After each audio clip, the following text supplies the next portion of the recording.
You like desire hatching within you. It's the best. That's why you came. You knew that once you got focused here and started mixing it up with others, that your personal preferences would hatch, that you would come to personal awareness about what you prefer about this and that and this and that. You were so eager because you knew at the time that you made the decision to emerge into these physical bodies that your environment would inspire new preferences and ideas and desires and hopes and dreams and goals. But you also knew that if this time-space reality had the wherewithal to inspire within you, that it also had the wherewithal to deliver it to you in its fullest satisfactory fashion.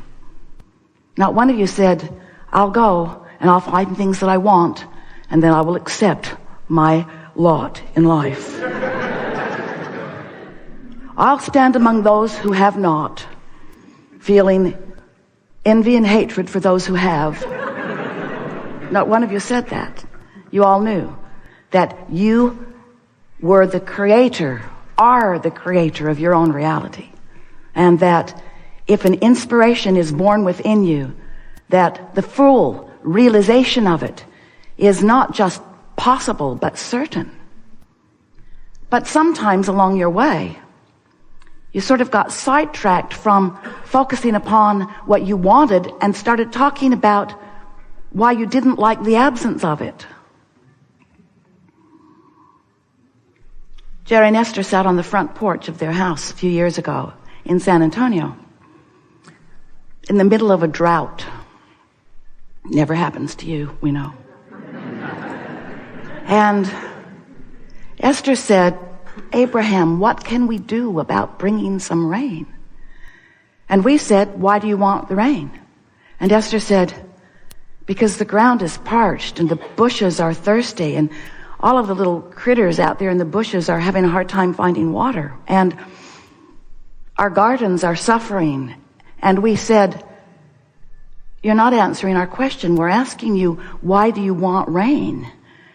Not, why do you not want it not to rain? And it was a startling thing for Esther because at that point, early on in our conversations, she was confused about what she was actually focusing upon. Because every subject is really two subjects, with wanted on one end of the stick and the absence of what's wanted on the other end of the stick. And sometimes, without even knowing it, you are a perfect vibrational match to the wrong end of the stick. And you don't even know that you are because it's a sort of common thing. It's a sort of common thing to talk about why the problem is a problem rather than why the solution will feel good or what it is about the solution that you are looking for. So it is only when you come to realize that you are vibrational beings in a vibrational universe and that the vibration that you are outputting as a result of what you're focused upon equals your point of attraction. So you have this point of attraction, this vibrational offering that is swirling around you everywhere you go, and law of attraction is answering it. And you can tell what you've got swirling around you in terms of this vibrational climate that you create, no one else does, in two ways. By the way you feel, the better you feel, the better your climate in terms of what it's allowing into your experience, and by what's coming into your experience, because what's happening around you, the conversations you have, the people you meet, the way they behave when you meet them, the way you behave when you meet them, everything that is happening in your world to you is about one singular thing, and that is about your point of attraction, practiced or not. Your point of attraction, deliberate or by default. Your point of attraction that you've prepared deliberately or that is happening because of your response to things. So as you are moving through your life from day to day, you're mixed up with a lot of things, aren't you? You hardly are by yourself. You are involved with so many others on so many topics at so many levels. And in most cases, you are having emotional, we'll say that first. We really want to say vibrational, but we want you to hear it. You're having emotional knee-jerk responses to life which amount to your practiced point of attraction.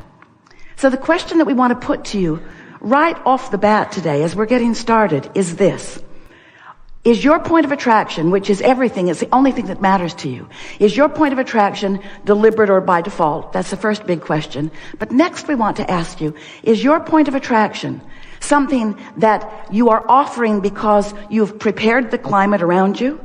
By deliberately thinking, by deliberately appreciating, by deliberately looking for positive aspects, by deliberately meditating, by deliberately quieting your mind, by deliberately awakening and looking for thoughts that feel good, by deliberately making the best of things, by deliberately making lists of things that please you, by deliberately rampaging about things that please you. Is your point of attraction because you've prepared your point of attraction like that? Or is your point of attraction a knee-jerk response to the email you just got, or to something that somebody else said, or to something that you've been living, or something that you remembered, or a grudge you've been carrying around for a really long time? What makes up your point of attraction? What makes it up is the thoughts you think. The question is, why are you thinking the thoughts that you are thinking? Are you doing it on purpose, or are you doing it by default? So we've been calling this gathering for a while, the art of allowing, because what it really amounts to is you finding a way right here, right now, where all of your power is right here, right now, because this is a junction where you meet you, where the source energy that is flowing to you can be allowed or disallowed by you. Are you practicing the art of allowing, or are you practicing the art of disallowing? The art of allowing what? The art of allowing alignment. The art of allowing joy. The art of allowing yourself to be tuned in, tapped in, turned on.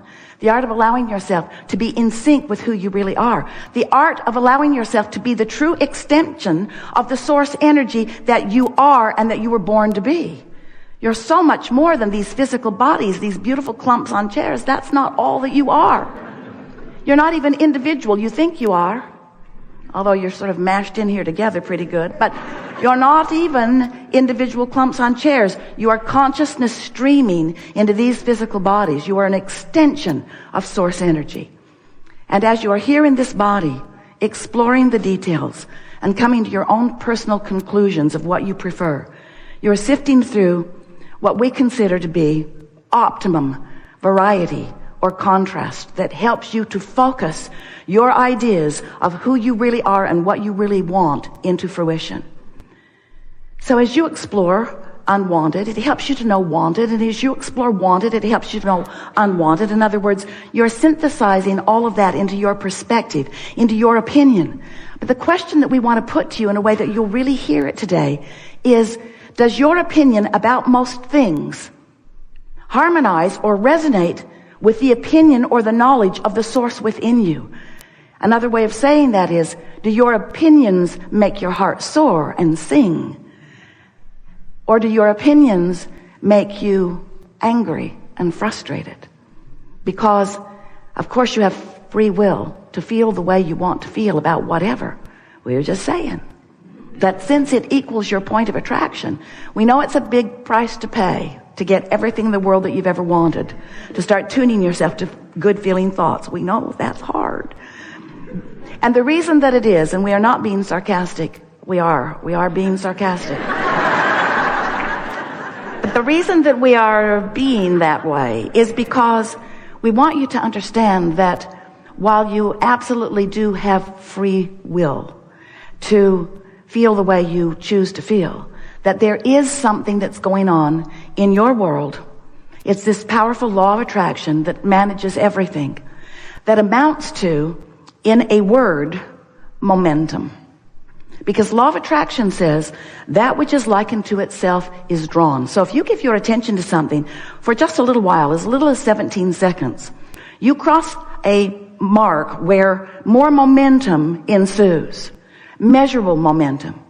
Hold that same thought, non-diluted, non-restricted, for another 17 seconds. Another thought like it joins it. And once you cross the 68-second mark, we're not kidding you at all about this, there's enough momentum going in your vibration for you to notice a difference in your point of attraction. So, have you been listening to us for a while? If you have, you've heard a sort of unfolding of a way for you to look at your world, at your life, that is maybe different from what you've been hearing or understanding before. And the reason that we've been presenting it to you as we are is because we wanted to find a way to get your attention to say things that you don't automatically begin to rebuff with the sort of been there, done that attitude. In the early days, as we were talking to Esther about her point of attraction, she argued with us from time to time, but Abraham, it's true. It's true. I'm not making this up. It's true. I'm just repeating this injustice that is true, that somebody should call somebody about to take care of. And we said to Esther on many occasions before we finally convinced her, we are not questioning whether it is true, because there are many things that are true in your world that you do not want to live and that you do not want those who are living it to live. But if we were standing in your physical shoes, the criteria that we would use for what we are giving our attention to and what we are using as our object of attention by which we are practicing our point of attraction, we would be sifting and sorting through this time-space reality looking for things that we want to add impetus to. And even more important, that we want to bring more and more and more into the realization of our personal life experience. Just because it's true is not a good enough criteria. Is it true and do you want it? Or how about this? It has never been in all of the universe and I want it. It does not have to have ever been true for you to be the creator of it, because you are the creator of your reality, not the regurgitator of someone else's. And so we talked to you about law of attraction. We told you it was a powerful law. And we said to you, you get what you think about whether you want it or not. And we said to you, you can tell by the way you feel whether what you are thinking about is what you want or whether it is the absence of what you want. And then we began to explain to you that there is a vibrational reality that is the precursor of all manifested reality. It's the vibrational version. It's the version you practice in your mind. It's the version that you practice through living of life. It's a vibrational version. You are spinning off this vortex of powerful positive creation. Because when you know what you don't want, you know what you do want. If you're rude, you want to be nice. If someone is rude, you want them to be nice. If you have not enough of something, you want it. The contrast helps you launch these rockets all day, every day. And we want you to understand that there's a vibrational version of what you desire that is a reality. It is a vibrational reality. That the source within you, that non-physical part of you, that part of you that remains non-physical, that continuous, eternal, non-physical part of you that stands in non-physical support of everything that you are, that non-physical part of you stands with that vibrational reality that you have crafted, in part before you even came into this physical body, because there was certainly a trajectory, who stands now as the further culmination of everything that you have asked for, everything that you have singularly or collectively asked for. There is a vibrational reality about your world, the likes of which humans have not yet seen, but you have the potential of seeing. Any one of you, as you begin to stop doing that thing you do that holds you in resistance to this vibrational reality, and therefore begin to allow yourself to be a vibrational match to your own vibrational vortex of creation. Now, if you've been listening to us for a while, you heard all of that. In fact, you've heard it and heard it and heard it. There was a book written, a New York Times best-selling book, on every one of those topics that we just talked about. And the most recent one was the vortex. The vortex. We said to you, get in the vortex, get in the vortex, do your best to get in the vortex, get in the vortex, get in the vortex, get in the vortex. And finally you said, how? You've convinced me that I want to be there. You've convinced me that it's the place to be. You've convinced me that when I am there, good things happen to me, but I'm not that sure how to get in. And we say, you do it by finding thoughts that feel good and practicing them until they are your chronic pattern. That's how you maintain that. So then we've moved a little beyond an explanation. As we now have you convinced, say yes or don't.